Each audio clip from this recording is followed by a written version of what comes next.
As Canada continues to invest in infrastructure and replace the retiring workforce, the need for civil engineers is growing.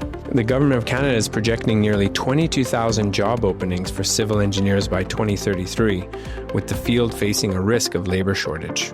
Students are getting direct exposure to real construction-grade concrete 3D printers, and I'm hoping they leave our program with this unique skill set that really you can't find in a lot of other places in Canada or North America. We are very fortunate at York University to have Printera, who are project partners, who have a full-scale construction-grade 3D printer on our campus.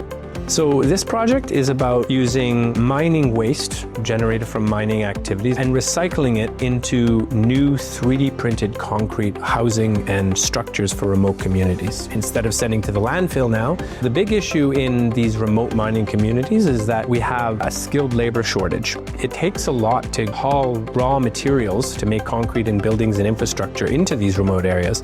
So if we can use already locally available and otherwise waste materials in these new structures, we've created this sort of localized way of building houses more efficiently and quicker. So we're able to now introduce a new material, a new construction process.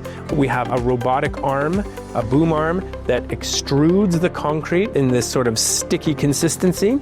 And by the time it's ready to print the next layer, that first layer has already reached sufficient strength and stiffness such that it can support the weight of the layer above. The work we're doing is actually going to be directly translatable into real-world impact. We're talking about one mining site or two mining sites, but in the long term, can we develop a framework from what we learned from this research that will translate to any mining site and other waste streams, potentially not just waste rock? This project and the students involved with this are really on the cutting edge of a newly developing subsector of the construction industry. Students involved in 3D printing are getting actual research, hands-on experience that also counts towards co-op as well.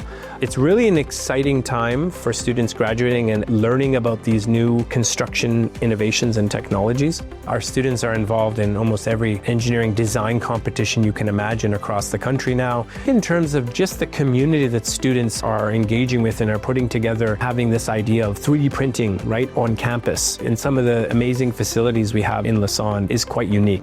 And as well as just our strategic location in the GTA. This is where construction is happening across Canada. It's a hub for construction, it's a hub for innovation. It's an exciting place to be for civil engineering students.